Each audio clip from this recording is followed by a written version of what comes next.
Foi. Gente, então olha só. Só para a gente recapitular, né? Que a gente estava falando aí nas aulas anteriores. Então, todo mundo tá vendo a tela compartilhada? Sim. Sim, Gu. Sim? Legal. Então, hoje a nossa aula 3 a gente vai falar do nosso pai Oxalá, né? A gente estava falando aí das outras aulas, a gente falou um pouquinho sobre a criação do mundo, falou um pouquinho da importância de Exu, do Orum, do Aiê, né? E hoje a gente fala, então, um pouquinho sobre Oxalá e a criação, né? Muito importante aí para a gente dar continuidade aos nossos estudos. Oxalá aí é o nosso. é, a gente já viu, né, nas aulas anteriores, que foi através de Oxalá que Olorum ou Olodumaré, né, tanto faz, deu a missão para Oxalá ser o responsável em criar o mundo. Então hoje a gente vai falar um pouquinho do orixá Oxalá, quem é Oxalá, quais são as características dos filhos de Oxalá, quais são os itãs principais de Oxalá. Vai ser uma aula também bastante lida.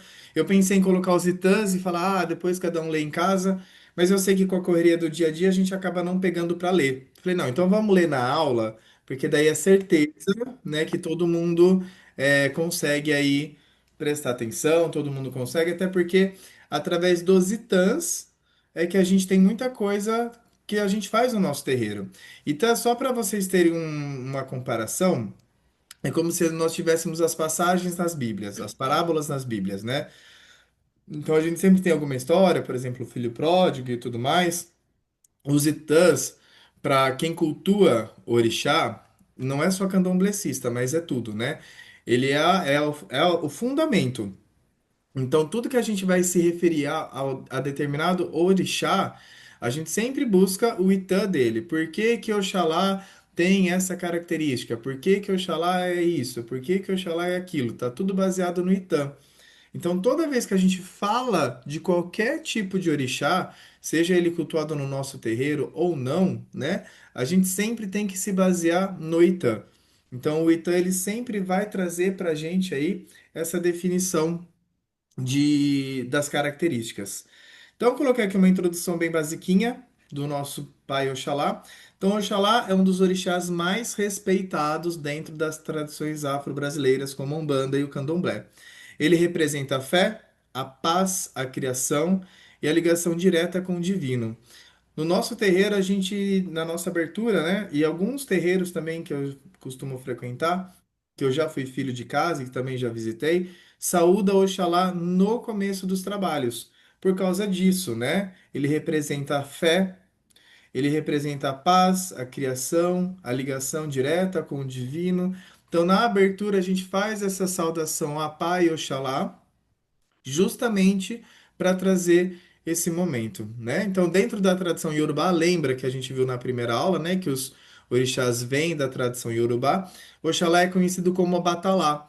É muito normal a gente escutar em alguns pontos de Umbanda, meu pai Obatalá, né? Obatalá e Oxalá, a mesma coisa, o grande orixá criador da humanidade.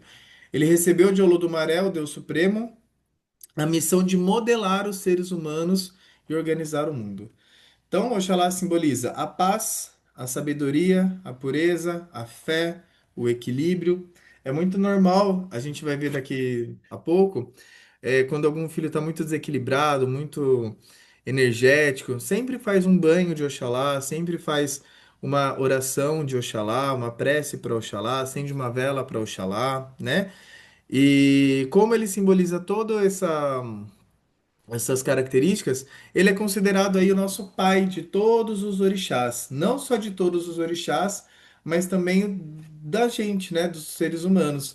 Foi através dos seres humanos que Oxalá, foi através de Oxalá que nós seres humanos fomos aí modelados e construídos, né? Então, ele é o nosso pai supremo, nosso pai maior. Nos terreiros, Oxalá é cultuado com profundo respeito em seus rituais, costumam prezar pela pureza, pelo silêncio e pela harmonia espiritual. Principalmente no nosso terreiro, eu costumo dizer que é importante a gente manter essas características. Primeiro, que na nossa casa, o orixá, um dos orixás regentes, né? A gente tem Oxalá e Oxum, mas Oxalá é um dos orixás regentes. Ele traz essa pureza, o silêncio, a harmonia. Algumas casas, quando a casa, a espiritualidade decide qual vai ser o Oxalá, qual vai ser o orixá que vai apadrinhar a casa vai seguir uma certa energia, uma certa influência sobre aquele orixá. Ah, então é uma casa que tem o orixá Ogum como seu guia protetor, né? Seu regente aí, seu padrinho. Provavelmente é uma casa que vai trazer bastante energia de demanda, que vai vencer bastante essas coisas, né? Ah, é uma casa que vai ser apadrinhada por Iemanjá. Então é uma casa que vai trazer mais trabalhos, mais proteção, mais harmonia, né? Então tem essas características, a espiritualidade que rege. Quando a gente abriu o nosso terreiro, não fui eu que decidi quem seriam os orixás que iam reger a nossa casa. Quem decidiu foi o vô Juvencio, né? Ele que é o falangeiro responsável aí por dirigir os trabalhos da nossa casa. E ele falou que a nossa casa então seria regida por Pai Oxalá e Mãe Oxum, né? Então a gente tem essas características aí. Quando a gente for falar de Oxum, a gente vai também falar um pouquinho dessas características dele, né? Oxalá então vem do povo Yorubá, da tradição Yorubá, né? Na África, principalmente na região da Nigéria e do Benin. Oxalá é conhecido como Abatalá. Segundo os mitos tradicionais, o Batalá foi o responsável por moldar os seres humanos a partir do barro sagrado da terra. Depois de moldar os corpos humanos, ele pediu ao Ludo-Maré que soprasse o Emi. É como se fosse o espírito. Lembra que nós já falamos nas aulas passadas, nas aulas anteriores? Dentro das criaturas. Assim nasceram os seres humanos, por esse motivo Oxalá é considerado o grande criador da humanidade, nosso grande pai Oxalá, que a gente fala, salve pai Oxalá, porque ele que foi o nosso criador. Lembrando, né, que esse barro sagrado a gente já conversou. Lembra quem deu o barro sagrado para Oxalá? Se você respondeu nanã, você acertou aí bonitinho. Se não respondeu, tá tudo certo. Faz parte, tá bom? Bom, o nosso Oxalá no Candomblé, então. Oxalá é considerado o orixá mais velho e mais respeitado. Seu culto possui diversas regras de pureza e disciplina. Algumas características importantes do culto de Oxalá no Candomblé: rituais extremamente silenciosos. Oi? Alguém falou? Não? Voltando, no candomblé, então, a gente tem rituais extremamente silenciosos. Na Umbanda, esse preceito também segue. Nós não temos dendê nos rituais de Oxalá, nem no candomblé e nem na Umbanda. Uso predominantemente da cor branca, tanto no candomblé como na Umbanda, né? Toda vez que a gente vai fazer uma associação a Pai Oxalá, a gente sempre tem aí a cor branca associada, seja vela, seja roupa e grande respeito hierárquico. A hierarquia do candomblé vem de Oxalá, né? Os outros orixás aí têm um maior respeito por Oxalá, que foi ele aí o orixá dos orixás, né? Ele possui duas manifestações. Então você pode ouvir falar de Oxaguiã, que é o Oxalá jovem, e Oxalufã, que é o Oxalá velho. No nosso terreiro, quando eu passo para os filhos da casa, quem são os orixás regentes, eu falo que é Oxalá. Mas quando eu for ensinar aqui no curso a fazer o Udu, vocês verão que existe o Oxalá jovem, que é o Oxaguiã, e o Oxalá velho, que é o Oxalufã. Normalmente, nos terreiros, nas casas, quando a gente tem a manifestação de Oxalá, a gente tem a manifestação do Oxalufã, que é o Oxalá mais velho. Então ele vem mais arqueado, né? Segurando aí o seu cajado, mas isso não quer dizer que possa ter uma incorporação de Oxaguiã, que é o Oxalá jovem. Normalmente ele é confundido muito com a incorporação de Ogum, que é um guerreiro também. Oxaguiã foi um guerreiro, a gente vai ver aqui daqui a pouco uns itãs, mas tem uma diferença muito gritante entre Oxaguiã e Ogum, tá bom? Na Umbanda, então, que é o que nos interessa, Oxalá representa a energia máxima da fé. Ele é frequentemente associado ao sincretismo de Jesus Cristo, representando o amor universal e a caridade. Não sei se vocês já repararam no nosso congá, mas na prateleira maior a gente tem uma imagem de Jesus Cristo. Essa imagem eu ganhei quando eu fui consagrado Pai de Santo. Foi doado pelos meus padrinhos. E aí ela fica no altar representando o Pai Oxalá. Nós não temos Oxalá africano, a gente só tem a representação de Jesus Cristo. Sincretismo e associação. Lembra que nós falamos na aula passada? Por exemplo, Oxum e Nossa Senhora. Né? Se a gente olhar no nosso congá, a gente também tem Nossa Senhora lá em cima junto com Jesus Cristo, que também está associado, tá bom? Oxalá ocupa o topo da hierarquia espiritual, por isso que ele está acima dos outros orixás, na Umbanda, irradiando sua força para todas as linhas de trabalho espiritual. Muitos terreiros iniciam seus trabalhos pedindo a bênção para Pai Oxalá, que é o que a gente faz. A gente põe o ponto deles na nossa abertura. Qualidades desse orixá. Então, dentro das tradições, existem diversas qualidades ou manifestações de Oxalá. Então, o Oxaguiã, que é o Oxalá jovem, ele vai representar o quê? O que que ele traz, né? Ah, eu sou filho de Oxaguiã. Então, ele traz a força, ele traz a coragem, muito parecido com o que eu falei para vocês do Ogum. Determinação, movimento. É um Oxalá mais teimoso, que a gente diz assim, né? O Oxaguiã é visto como um guerreiro da paz. Sua comida tradicional é o inhame pilado. Já o Oxalufã, que é o Oxalá mais velho, ele já traz outro simbolismo da sabedoria, da calma, da paciência, da experiência. Então nós temos esses dois Oxalás aí sendo cultuados no nosso terreiro, beleza? Oxalufã é representado como um velho que caminha lentamente apoiado em seu cajado sagrado. Esse cajado é chamado de Opachorô, tá bom? Ai, Gui, você não lembrar que é o Pachorô. Eu mesmo não lembro o nome do cajado de Oxalá, né? A gente não tem o costume aqui na Umbanda saber essas determinações. Tá tudo bem, o cajado de Oxalá tá tudo certo. Você falando, dá para entender, né? Só que vamos supor, você tá cambonando, você tá tomando passe com o caboclo. E ele fala, o Opá chorou, para pelo menos você saber, ah, o Opá chorou é o cajado de Oxalá, né? Ah, mas eu não sei. Pergunta pro Cambone, pergunta pro caboclo, nenhuma entidade vai ser grosseira, nenhuma entidade vai ser estúpida, ríspida. Ele vai explicar sem problema nenhum, tá bom? Qual dia da semana a gente cultua Oxalá? Na sexta-feira, né? Nesse dia, muitos filhos de santo usam roupas brancas, fazem orações e evitam conflitos. É muito normal filhos de Oxalá evitar esses conflitos, né? É muito comum os filhos de Oxalá se manterem mais neutros nas situações. Mas de sexta-feira, é muito comum a gente ouvir aí, né? Ah, sexta-feira é dia de usar branco. Por causa disso, né? Que traz aí a força de Oxalá. Gu, não sou filho de Oxalá. Posso usar branco? Pode, não tem problema nenhum na sexta-feira. Gu, não sei qual é o meu orixá. Posso usar branco em respeito ao Oxalá? Pode, não tem problema nenhum, tá bom? E aí, o dia comemorativo de Oxalá, existem dois, né? Eu coloquei aqui um bem caricativo, que é dia 1º de janeiro, né? Ó, no Brasil, o dia mais celebrado para Oxalá é dia 1º de janeiro. Aqui no terreiro a gente usa em dezembro, né? Já que ele é associado a Jesus Cristo, a gente associa ele no dia 24 de dezembro. Por isso que no final do ano a gente faz a oferenda para ele. 25 de dezembro, ó, confundindo o Natal. Então, o que que acontece?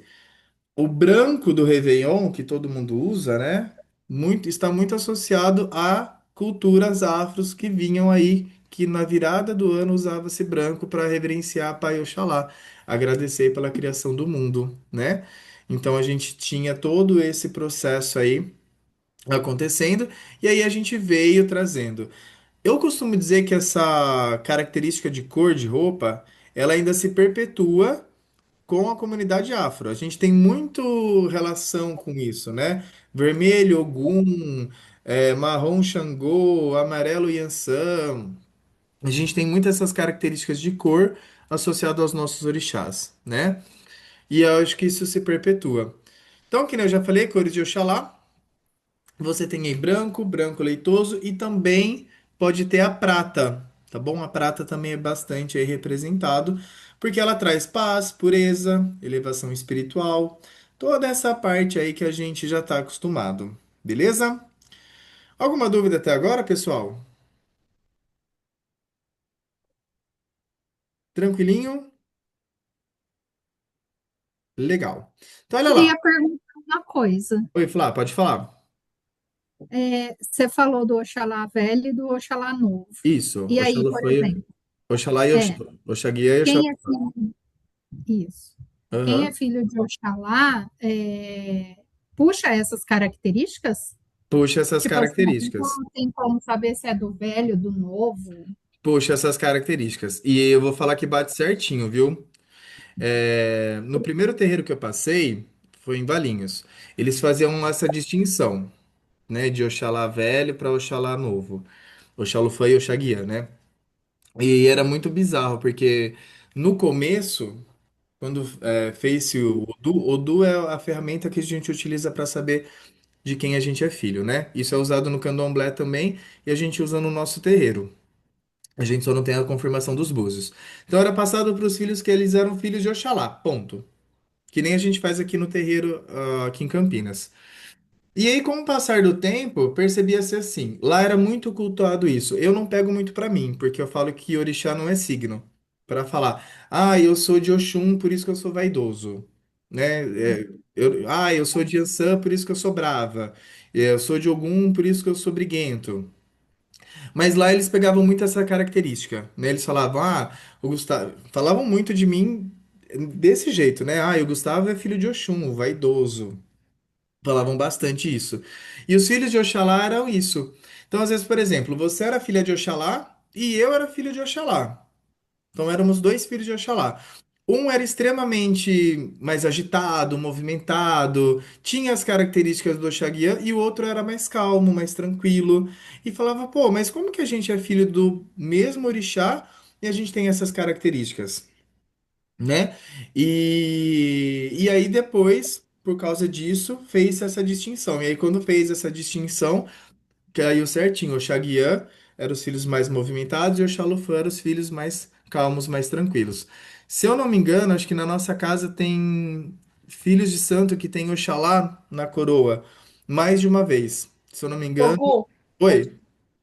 o Mateu, ele é, e daí a gente descobriu que é do Senhorzinho, e ele é de Oxalá, né, Oxalufã e Nanã.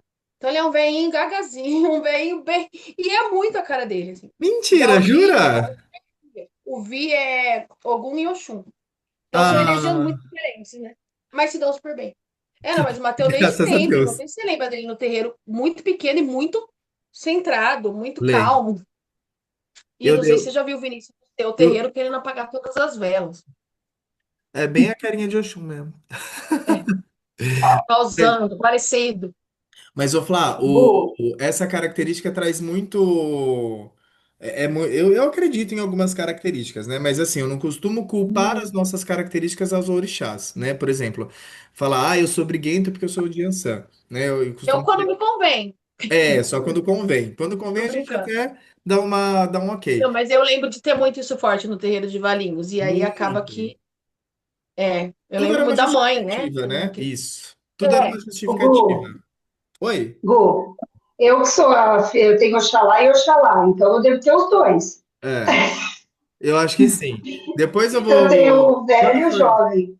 Quando eu for passar para vocês aqui na aula, só para deixar claro como que eu vou fazer, eu vou falar de todos os orixás, todas as características. Aí quando a gente terminar de falar de todos os orixás, aí eu vou ensinar vocês a fazerem o Odu de vocês. O Odu, ele é um jogo através de numerologia, tá bom? E só que ele é usado no candomblé. E no candomblé ele é confirmado pelos búzios. Então, por exemplo, né? O meu orixá é o Xumaré com Oxum. Então já foi 3 vezes no candomblé ver isso. E foi confirmado nos búzios que eu sou filho de Oxumaré com Oxum. Né? Foi confirmado. Então a gente faz a numerologia e depois lá no candomblé confirma-se nos búzios. Não confirmei nos búzios, Gu, tá tudo certo. Eu costumo dizer que a gente é filho de todos os orixás, mas sempre tem aquele orixá que a gente vai carregar no coração, né? O meu orixá que eu carrego no coração desde pequeno e vai ser desde a morte, vai ser Oxum. Amém. Axé. E Oraiê, minha mãe Oxum. Então sempre tem, por exemplo, outro orixá, né? Eu sou muito apegado a Oxóssi, gosto muito de Oxóssi. E eu não tenho nada de Oxóssi na minha coroa. Nada, nada, nada, nada, nada, nada. Isso significa que eu não posso cultuar Oxóssi? Devo cultuar Oxóssi, pelo amor de Deus, né? Oxóssi, ele trabalha na linha dos caboclos, a gente trabalha com o caboclo aqui na nossa casa.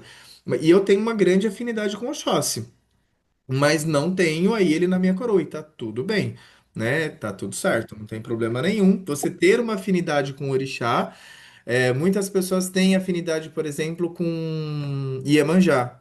E não tem na coroa.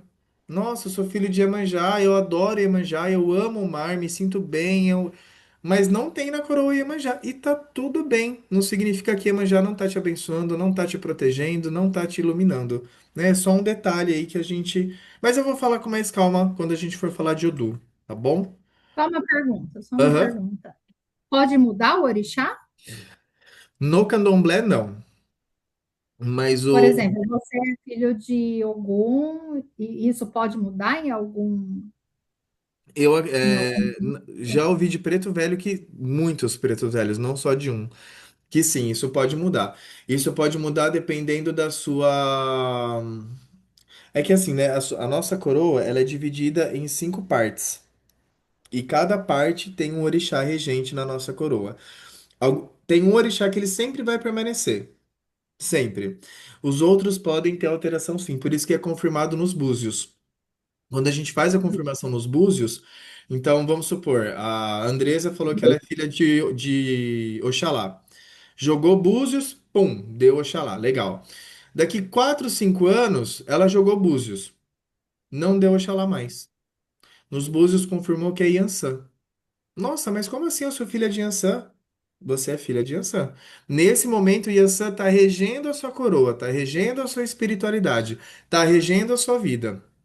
Porque naquele momento da sua vida, você precisa que Yansan esteja presente. Então, Oxalá dá um passinho para trás, ele respeita, né? Porque a gente está falando de seres extremamente evoluídos, não da gente, né? Que a gente é ignorante, ainda está no processo de evolução. Eles já passaram por esse processo de evolução. Oxalá entende que neste momento a Andresa precisa que a Yansan tome a frente, tome as rédeas da vida dela, ele dá um passo para trás e a Yansan assume o controle da coroa da vida espiritual da Andresa. Pode ser que a Yansan fique com a Yansan pro resto da vida, pode ser que, tipo, Oxalá volte a tomar a frente de novo da coroa dela. Isso é muito normal. No candomblé, isso não muda. Quando você faz a saída de santo, por exemplo, eu sou filho de Oxum. Então, eu fiz a saída para Oxum. Eu sou filho de Oxum pro resto da vida. A Bethânia, ela é filha de Ansan, ela é candomblessista, ela é filha de Ansan. Mas você vê as músicas dela, ela tem muitas músicas de Oxum. Músicas belíssimas, né? E já teve momentos aí que ela já declarou paixão por Oxum. E elas são meio quisiladas no candomblé, né? Quisiladas é meio brigadas. Mas assim, ela cultua a Yansan dela, canta para Oxum e tá tudo certo. Mas pode ter essa alteração sim. Eu costumo dizer que a gente faz o Odu, que é o base, é o arroz com feijão. Quem bate o martelo, ou são os búzios, ou a espiritualidade. Então pode ser que assim, vamos supor. Se amanhã ou depois eu jogar o Odu pra Andressa, deu Oxalá. Ela chegar no pé do vô Juvencio e falar assim: vô, eu queria confirmar se meu orixá é Oxalá mesmo. E o vô falar assim: não, filha, você tem Nanã e Oxóssi. Eu confio no vô, cegamente. Né? E isso geralmente é feito por uma espiritualidade de um pai de santo, preparado, né? Que já tem toda a bagagem aí para isso. Geralmente é o pai de santo que vai falar para a filha de santo. Mas eu gosto muito do Odu. Ele me dá muitas respostas. É a base do candomblé que trabalha com orixá. Então dá pra gente trabalhar bastante isso daqui. Beleza? Beleza, obrigada. Imagina, amor. Mais alguma dúvida, pessoal?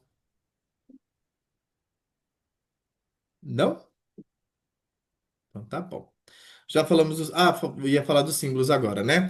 Alguns objetos tradicionalmente associados ao Oxalá. Geralmente, algumas entidades pedem, né, para que você faça aí alguma oferenda. Então, que nem eu já falei para vocês, o Pachorô, que é o cajado sagrado de Oxalá, a pomba branca, que tem até o ponto de Oxalá, né? De Preto Velho, pombinho de Zambi, pombinho de Obatalá. Vai, meu pombo branco, pra senzala de Aruanda, vai buscar Pai João para trabalhar. Né? As pombas estão muito associadas a Pai Oxalá. Então, tem muitos trabalhos que o candomblé, as entidades de Umbanda utilizam pombas brancas que simbolizam trabalho para Oxalá. Conchas brancas também.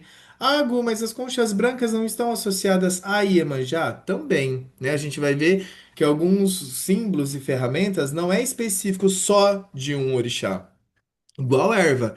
Tem algumas ervas que vai ter fundamento para Oxalá, mas também tem fundamento para Oxóssi. Ué, mas e aí, quando que eu sei que eu vou usar essa erva para Oxalá e quando eu sei que eu vou usar essa erva para Oxóssi? É o que vem das outras ervas, né? Isso é muito comum usar. E algodão, né? O algodão ele também está associado. A oferenda mais linda que tem, né? Que eu aprendi com os pretos velhos, é a canjica branca. A gente vai ver daqui a pouco os alimentos de Oxalá. É pegar um alguidar, colocar, forrar o alguidar de boldo, que é a planta de Oxalá, é a planta principal, colocar algodão branco, colocar canjica, só o grão da canjica cozido sem nada, né? E oferecer para Oxalá. Então essa é uma oferenda muito linda que você pode oferecer para Oxalá. E quando você faz uma oferenda, né?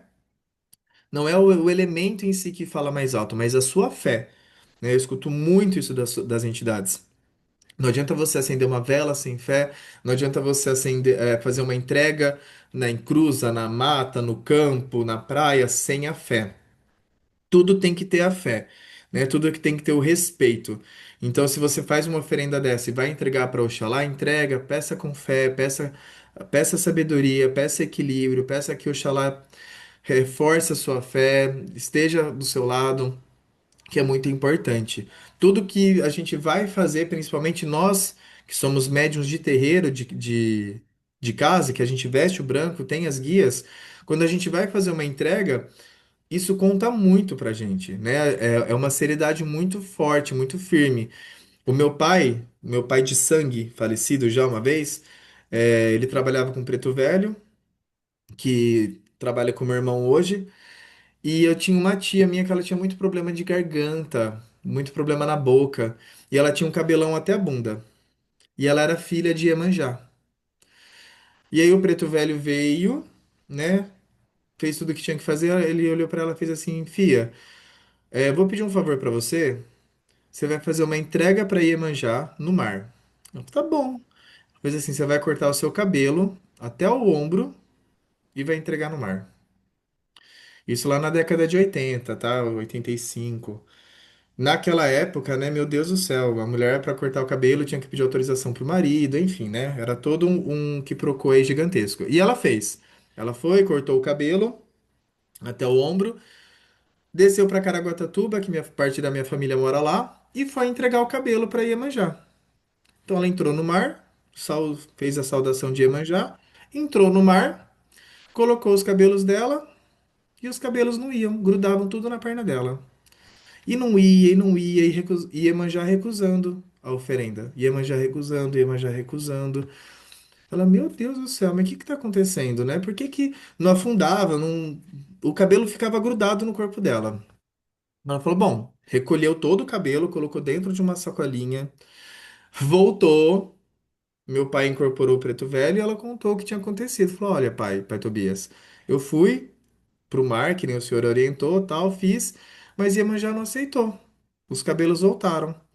Aí o preto velho virou pra ela e fez assim, Fia, como que você foi fazer essa entrega? Ela virou pra ele, de biquíni.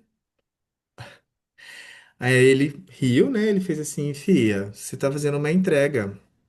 Não se faz entrega com essas roupas. Quando você vai fazer alguma entrega, faz uma entrega com a roupa branca. Na época, não sei, a tia Nessa tá aqui, né?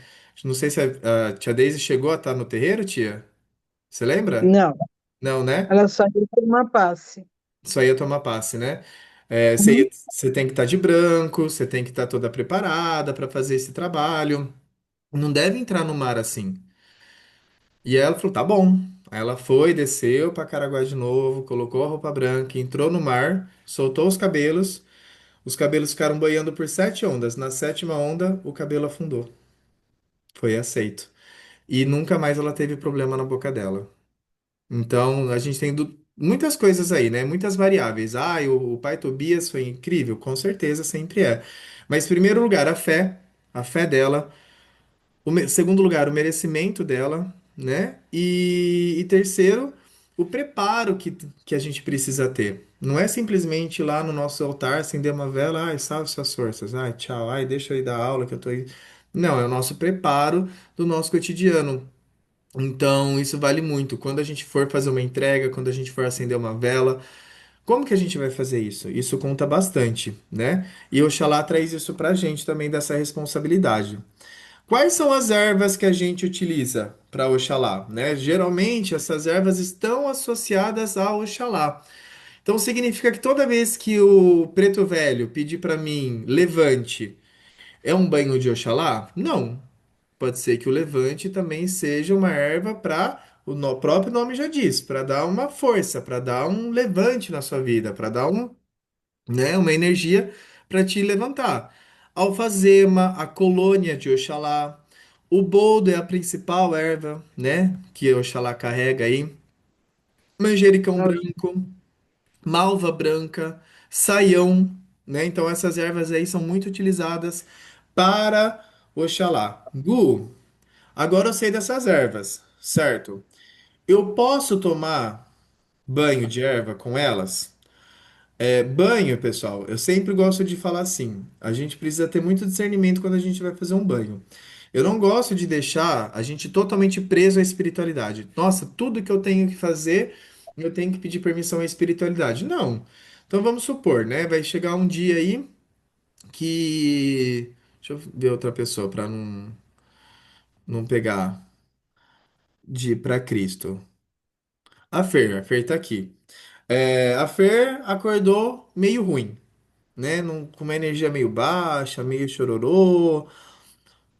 Poxa, vou fazer um banho de erva. Vou pegar um pouco de malva, vou pegar um pouco de manjericão branco e vou pegar levante para tomar um banho de erva. Vou lá, tomo um banho de erva, né?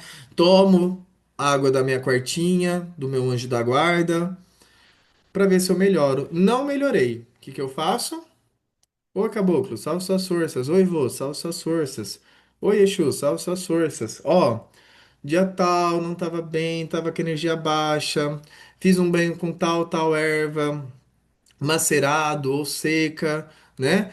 É, bebi água da quartinho do anjo da guarda, firmei minha vela e mesmo assim não melhorei. E aí a entidade vai correr o que precisa correr, né? Mas a gente precisa aprender a ter um certo, como que se diz? Uma certa individualidade, né? Porque a gente mexe com energia, a gente mexe com a espiritualidade. Tudo a gente vai recorrer à entidade. Então vamos supor, os nossos trabalhos eles acontecem na quarta-feira. Na quinta-feira, a tia Nesta acorda zicada, com energia ruim, com energia baixa. E ela é filha da minha casa, né? Então, Gu, ó, não acordei bem, o que que eu posso fazer? Vou orientar a tia Nesta, tá, tia, faz isso, faz aquilo, faz aquele outro. Ou vocês que não são da casa, acordou zicado. Ah, deixa eu mandar uma mensagem pro Gu. Posso? Pode, não tem problema nenhum. O que que eu posso fazer? Vou dar a orientação. Não melhorou. O que que eu posso fazer? Espera até quarta-feira e aí conversa com a entidade, não tem problema nenhum, tá bom? Então coloquei aqui, essas ervas são usadas em banhos, defumações e rituais de limpeza energética. Ok? Banhos de Oxalá. Então, eles servem para trazer paz espiritual, equilíbrio emocional, limpeza energética, né? Trazer todos esses processos. Que nem eu falei para vocês, pode fazer aí um banho de boldo, que é a erva principal de Oxalá, alfazema, manjericão. E aí você tem alguns modos de preparo, né? Se você for fazer ele aí seco, você vai ferver aí em média 2 litros de água, desligar o fogo, vai colocar as ervas secas e deixar por descansar por uns 20 minutinhos. Toma o banho normal e joga do pescoço para baixo ou da cabeça para baixo, dependendo da orientação da entidade, né? Sempre mentalizando paz, sempre mentalizando proteção, que isso é importante. Tá bom? Gu, a entidade não deu aí pra mim nenhum direcionamento. Eu quero fazer um banho de erva. Posso fazer um banho de boldo, alfazema, manjericão e jogar na minha cabeça? Eu costumo dizer que a cabeça é o nosso grande e principal receptáculo de energia. Se a gente está zicado e zicar mais a nossa cabeça, a gente vai ficar mais zicado. Então, se uma entidade não passou um banho para você e você quer fazer um banho por si só, joga da cabeça do pescoço para baixo, né? Por isso que eu coloquei, jogar do pescoço para baixo. Joga do pescoço para baixo.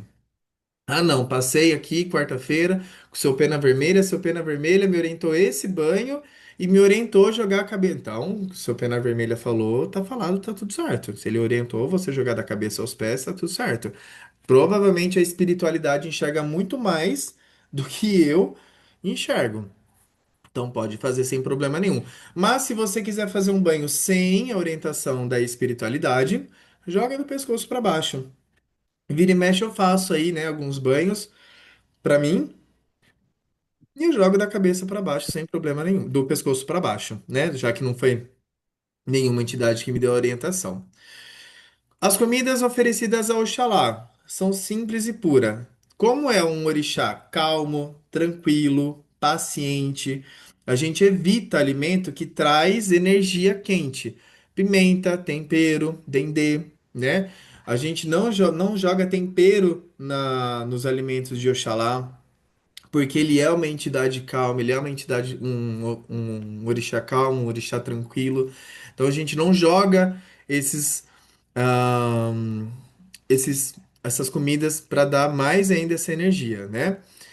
Canjica branca, que nem eu falei para vocês, o inhame, arroz branco, milho branco, cuscuz branco e o famoso ebó, né? Eu acredito aqui que todo mundo já ouviu falar do ebó. O que que é o ebó?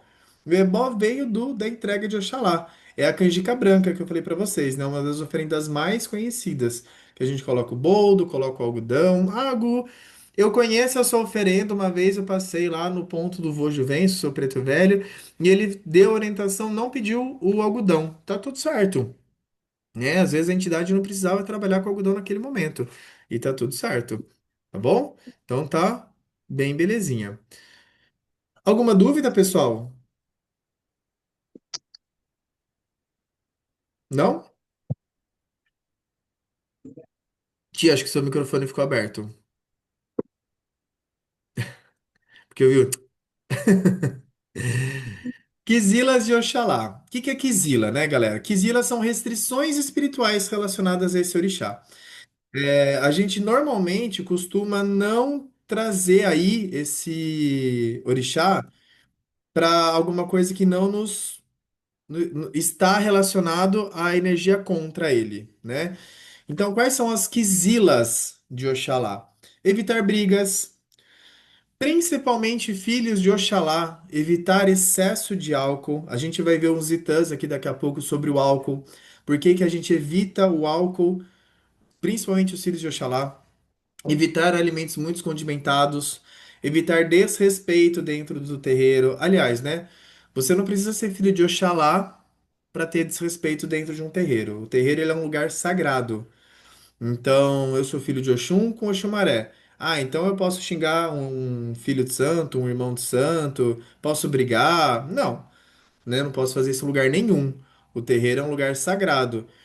A gente vai ver um Itã aí que Oxalá traz a paciência, traz o silêncio, e às vezes o silêncio, ele é mais dolorido do que uma palavra falada, né?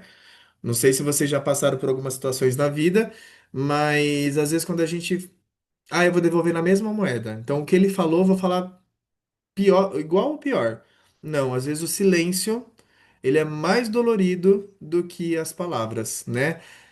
Costumo ouvir muitas pessoas, nossa, eu queria que a pessoa falasse, reagisse, mas não, a pessoa simplesmente me ignorou, a indiferença, né? Então, os filhos de Oxalá, eles trazem isso para si, a indiferença, evitar brigas e tá tudo certo, né? Arquétipos dos filhos de Oxalá. Então, filhos de Oxalá costumam apresentar características muito marcantes, entre elas grande espiritualidade, calma, paciência, senso de justiça, personalidade conciliadora e forte intuição. Esse negócio de grande espiritualidade, ela é muito legal. Não é via de regra, não é porque eu sou filho de Oxalá que isso vai acontecer sempre comigo. Mas filhos de Oxalá, acho que tem alguém com o microfone aberto. É aqui. É aqui. Filhos de Oxalá têm uma certa facilidade em desenvolver a incorporação, por exemplo. Ele tem essa facilidade. Gu, eu sou filho de Oxalá. Significa daqui 3 meses eu vou entrar no terreiro, eu vou estar dando passe, vou conhecer todas as minhas entidades, sei o nome, elas vão riscar o ponto. Pode ser que sim, pode ser que não. É mais fácil não, né? Do que sim. Mas os filhos de Oxalá, eles têm essa desenvoltura com o espiritual mais aflorado. São mais calmos, são mais pacificadores. Geralmente, quando duas pessoas brigam, né? É ele que vai lá tentar reconciliar para trazer a paz de volta, né? E de novo aqui, ó, forte intuição, né? Filhos de Oxalá tem essa grande conexão aí com a espiritualidade, tá bom? De novo, não sou filho de Oxalá, mas tenho uma forte intuição. Tá tudo certo, né? Geralmente ele traz esse arquétipo. Sou filho de Oxalá. Não tenho facilidade com a espiritualidade, não sou calmo, não sou paciente, não tenho paciência para conciliar ninguém. Tá tudo certo. Às vezes você tem aí um outro orixá que tá anulando esse arquétipo. E tá tudo certo, não tem problema nenhum. Tá bom? Não é porque você é filho de Oxalá que você vai ter essa personalidade. É que nem eu e a Ana Flávia estávamos conversando agora de pouco. O orixá, ele traz algumas características para nossa vida, para nossa espiritualidade, mas a gente não deve jogar a responsabilidade das nossas características nas costas do orixá. De novo, a minha forte intuição é porque eu sou de Oxalá. Às vezes pode ser, às vezes pode não ser, e tá tudo bem, né? Também costumam ser pessoas que buscam harmonia e evitar conflitos. Lindezas. Alguma dúvida sobre Oxalá até agora? Oxalufã, Oxaguiã? Tranquilo? E tranquilo. Nesse item, eu trouxe 10 itãs tradicionais de Oxalá que eu queria ler com vocês. São curtos, fiquem tranquilos, a gente vai passar a noite inteira aqui lendo, tá bom? Que vai trazer aí pra gente algumas características de Oxalá. E muitos ensinamentos também, né? Então, o primeiro que eu trouxe para vocês é sobre da criação da humanidade, que a gente já falou aqui em algumas aulas. Então, muito antes de existirem os homens, os animais e as cidades, existia apenas o grande mistério do universo governado por Olodumaré, o Deus supremo da tradição iorubá. Ao seu redor viviam os orixás, forças divinas responsáveis por cuidar do equilíbrio do mundo espiritual. Então, não existe o nosso mundo, ok? Não existe nada. Ao redor, nós temos aí os nossos orixás e o nosso Orum, beleza? Entre todos os orixás havia um que se destacava por sua pureza, calma e sabedoria, Oxalá. Conhecido na África também como Obatalá, era ele quem possuía o coração mais sereno e a mente mais sábia. Certo dia, Olodumaré decidiu que era hora de criar o mundo dos seres humanos. O universo precisava de criaturas capazes de aprender, evoluir e cuidar da Terra. Para isso, ele chamou Oxalá e lhe confiou uma missão sagrada. Oxalá, disse Olodumaré, quero que você crie os seres humanos, molde seus corpos e prepare-os para a vida. Oxalá recebeu a missão com humildade e respeito. Ele sabia que aquela era uma tarefa sagrada, pois estaria dando forma às criaturas que habitariam a terra. Então Oxalá desceu ao mundo material, caminhou pelas terras, ainda vazias e silenciosas, até encontrar um barro especial, o barro de Nanã, né? Retirado da própria essência da terra. Esse barro era macio, puro e cheio de força vital. Com grande cuidado e paciência, Oxalá começou a trabalhar. Sentado à beira da terra úmida, ele pegava pequenos pedaços de barro e moldava cada corpo com suas próprias mãos. Formava primeiro a cabeça, por isso que a nossa cabeça é o mais importante, depois os braços, o tronco e por último as pernas. Cada detalhe era feito com atenção, como um artesão divino criando sua obra mais importante. Assim surgiram os primeiros corpos humanos. Alguns eram altos, outros baixos, alguns tinham os rostos diferentes, cabelos diferentes, cores diferentes. Oxalá moldava cada um de forma única, pois desejava que a humanidade fosse diversa e cheio de beleza, né? Viva a diversidade. Durante muito tempo, ele trabalhou moldando aqueles corpos de barro. Quando terminou, colocou todos eles alinhados sobre a terra. Mas havia um problema. Os corpos estavam perfeitos, porém não tinha vida. Eram, eles eram apenas formas de barro silenciosas e imóveis. Então Oxalá voltou ao reino divino para falar com Olodumaré. Senhor, eu moldei os corpos dos homens, mas eles ainda não vivem. Olodumaré então respondeu: Você fez a sua parte, Oxalá. Agora eu darei a eles aquilo que nenhum outro orixá pode dar. Então Olodumaré aproximou-se das figuras de barro e soprou sobre elas o Emi, o sopro da vida. Esse sopro divino entrou nos corpos moldados por Oxalá, e naquele momento algo extraordinário aconteceu. Os corpos começaram a se mover, o peito passou a respirar, os olhos se abriram, os braços começaram a se mexer. Assim nasceram os primeiros seres humanos. Foi naquele instante que a humanidade recebeu a vida. O corpo criado por Oxalá e a alma dada por Odumaré. Por isso, nas tradições afro-brasileiras e na cultura iorubá, acredita-se que cada ser humano carrega dentro de si uma parte desse sopro divino. E é por essa razão que Oxalá é reverenciado como grande criador da forma humana, o pai da humanidade e o orixá da vida, da paz e da fé. Desde então, sempre que um novo ser nasce, disse que o barro de Oxalá voltou a receber o sopro de Olodumare. E assim continua o ciclo da criação. Lindo, né? Muito lindo o Itã. Peguei lá daquele livro que eu indiquei para vocês na aula passada. E aí a gente tem aí o vinho da palma, que fala um pouquinho sobre a bebida. Olha lá. Há muito tempo, quando o mundo ainda estava em formação e os orixás ajudavam a organizar a criação, o grande Deus Supremo, Olodumare, decidiu que era chegada a hora de formar a terra firme onde os seres humanos viveriam. Naquele tempo, tudo ainda era coberto por águas profundas e o mundo não possuía continentes, montanhas ou cidades. Era necessário que alguém descesse do céu para organizar a terra e iniciar a vida humana. Entre todos os orixás, aquele escolhido por essa missão foi Oxalá, também conhecido na tradição africana como Obatalá. Oxalá era respeitado por sua sabedoria, paciência e pureza. Por isso, Olodumare confiou a ele uma missão extremamente importante. Olodumare entregou a Oxalá alguns objetos sagrados necessários para criar o mundo. Entre eles estava um punhado de terra sagrada, uma galinha de 5 dedos, um camaleão para observar se a terra estaria firme e uma corrente de ouro que ligava o céu à terra. Esses objetos ajudariam Oxalá a criar o mundo. Antes de partir, Olodumare deu um conselho muito importante. Oxalá, durante sua jornada até a Terra, não beba vinho de palma e mantenha sua mente pura e concentrada na missão. Oxalá prometeu que seguiria a orientação. Assim, ele iniciou sua jornada, descendo do céu em direção ao mundo. No caminho, porém, um outro orixá observava tudo com muita atenção. Exu.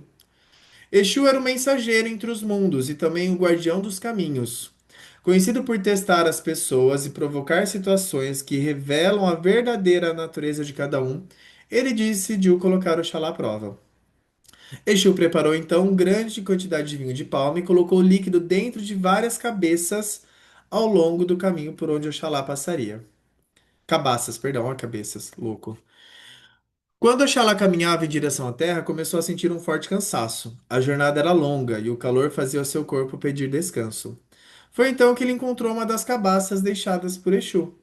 Dentro dela havia o vinho de palma. Oxalá lembrou-se do conselho de Olodumaré para não beber aquela bebida. Porém, o cansaço e a sede falaram um pouco mais alto naquele momento. Ele bebeu um pouco do vinho, depois bebeu mais um pouco e mais um pouco. O vinho de palma começou a fazer efeito e Oxalá acabou ficando embriagado. Seu corpo ficou pesado, sua mente ficou confusa e ele acabou adormecendo profundamente ali mesmo no caminho. Enquanto Oxalá dormia, a missão de criação da terra precisava continuar. Então, Ododuá, outro orixá importante, recebeu de Olodumare a tarefa de concluir essa missão. Oduduá desceu pela corrente de ouro até o mundo coberto pelas águas. Quando chegou lá, espalhou a terra sagrada sobre as águas. Em seguida, soltou a galinha de 5 dedos, que começou a ciscar e espalhar a terra em todas as direções. Assim começaram a surgir os primeiros pedaços de terra firme. Montanhas começaram a se formar, vales surgiram, os continentes começaram a nascer. Depois disso, o camaleão foi colocado sobre a terra para verificar se o solo estava firme o suficiente para sustentar a vida. Quando o camaleão caminhou lentamente e confirmou que a terra estava segura, o mundo estava finalmente pronto. Algum tempo depois, Oxalá acordou de seu sono profundo. Ao perceber o que havia acontecido, sentiu grande tristeza e arrependimento. Ele compreendeu que havia falhado em cumprir a orientação que recebeu de Olodumaré. Apesar disso, Olodumaré não retirou a importância de Oxalá na criação da humanidade. Pelo contrário, confiou a ele outra missão igualmente importante: moldar os seres humanos a partir do barro da terra. Assim, Oxalá tornou-se o orixá responsável pela criação do corpo humano, enquanto a terra já havia sido formada por Oduduá. Esse Tã traz um grande ensinamento espiritual. Mesmo os seres mais sábios podem cometer erros, mas sempre existe oportunidade para aprender, crescer e cumprir seu destino. Por causa desse episódio, em muitas tradições dedicadas ao Oxalá, existem cuidados especiais relacionados ao consumo de álcool, especialmente em momentos de obrigações espirituais. E assim essa história continua sendo contada nos terreiros para lembrar que a disciplina, a humildade e a atenção aos ensinamentos divinos são fundamentais no caminho espiritual. Lindo, né, Isita? Por isso que o pessoal fala que quem é filho de Oxalá não pode aí beber, não pode ter muito contato com bebida alcoólica, que a bebida alcoólica acaba trazendo aí um atraso para a vida, tá bom? Alguém quer fazer algum comentário desses dois itãs? Não? Então vou partir. Vou pro próximo, tá bom? Aí, como já tá perto das 9, eu vou ler mais o terceiro. Aí na próxima aula a gente continua. A prisão de Oxalá. Em tempos antigos, quando os orixás caminhavam entre os homens e as cidades eram governadas por reis poderosos, viveu na terra o grande e respeitado Oxalá, também conhecido na tradição africana como Obatalá. Oxalá era conhecido por sua sabedoria, paciência e pureza. Vestia-se sempre de branco e caminhava lentamente carregando seu cajado sagrado, símbolo de autoridade espiritual e respeito entre os orixás. Certo dia, Oxalá decidiu visitar o reino de seu filho, o poderoso rei Xangô, que governava uma grande cidade conhecida por sua riqueza e poder. Antes de iniciar a viagem, Oxalá foi aconselhado por outros orixás a não seguir imediatamente o caminho, pois aquele não era um dia favorável para a jornada.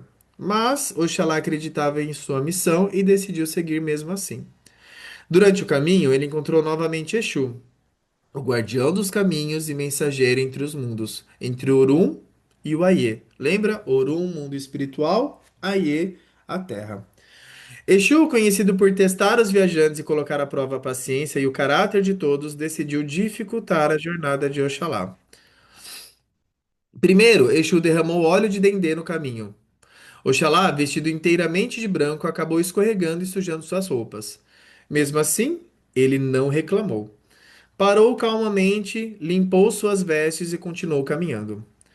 Mais adiante, Exu jogou carvão sobre o caminho. Novamente, as roupas de Oxalá ficaram sujas. Ainda assim, ele manteve sua calma e seguiu sua jornada sem se irritar. Exu tentou várias outras provocações, mas Oxalá não perdeu a paciência em nenhum momento. Depois de uma longa caminhada, já cansado e com suas roupas manchadas pela viagem, Oxalá finalmente chegou à cidade governada por Xangô. Naquele mesmo dia, porém, havia acontecido um crime no reino. Alguém havia roubado objetos valiosos do palácio real. Os guardas da cidade estavam procurando o culpado. Quando viram Oxalá chegando com suas roupas sujas e aparência cansada, suspeitaram imediatamente dele, sem saber que estava diante de um grande orixá. Os guardas o prenderam, acusando-o de roubo. Oxalá tentou explicar quem era, mas ninguém acreditou em suas palavras. Ele foi levado para a prisão da cidade e ficou ali por muito tempo. Durante todo esse período, Oxalá permaneceu calmo e silencioso. Não reclamou, não se revoltou e não amaldiçoou ninguém. Aceitou a situação com paciência e dignidade. Enquanto isso, algo estranho começou a acontecer na cidade. A chuva parou de cair. As plantações começaram a morrer. As mulheres não conseguiam mais engravidar. Os rios diminuíram. Tudo parecia estar perdendo a vida. Os sacerdotes começaram a consultar os oráculos para descobrir o que estava acontecendo. Foi então que veio a revelação. Um grande erro havia sido cometido. A cidade havia prendido injustamente Oxalá, o grande orixá da criação. Quando Xangô descobriu o que havia acontecido, ficou profundamente abalado. Percebeu que seu próprio pai havia sido preso injustamente dentro do seu próprio reino. Imediatamente ele correu até a prisão e ordenou que Oxalá fosse liberado. Quando Oxalá saiu da prisão, toda a cidade se curvou diante dele em sinal de respeito. Xangô pediu perdão pelo erro cometido por seus guardas. Para reparar a injustiça, Xangô ordenou que toda a cidade se vestisse de branco por vários dias em homenagem a Oxalá. Também decretou que ninguém poderia beber vinho de palma durante aquele período, como forma de purificação e respeito. Ó, o vinho de palma, né? A partir daquele momento, a paz voltou à cidade. As chuvas voltaram a cair, as plantações voltaram a crescer, a vida voltou ao seu equilíbrio. Esse Tan ensina que a paciência, a calma e a sabedoria são forças maiores que a revolta e a violência. Mesmo diante da injustiça, Oxalá manteve sua serenidade e mostrou que a verdadeira grandeza está na capacidade de manter a paz dentro do coração. Por isso, nos terreiros, Oxalá é lembrado como o grande mestre da paciência e da sabedoria. E até hoje, sua saudação ecoa entre os filhos de fé. Ai, é muito lindo, né? Esse Tan e os outros que eu li, pessoal, tá tudo relacionado naquele livro que eu passei para vocês, tá bom? Vocês, na próxima aula, eu não vou continuar, que já a gente tinha marcado às 9, né? Mas na próxima aula a gente termina de ler o resto e aí a gente fala dos próximos itãs, tá bom? Alguém ficou com alguma dúvida? Alguém quer fazer algum comentário? Não? Alguém tem algo a acrescentar? Tranquilo? Tudo certo. Então tá bom, lindezas. Então, ó, a gente encerra hoje, tá bom? A aula. A gente volta dia 19. Dia 19 a gente volta, termina a aula de Oxalá, tá bom? E começa o próximo, se eu não me engano, é Nanã. Beleza? Lindezas, vou parar aqui de gravar.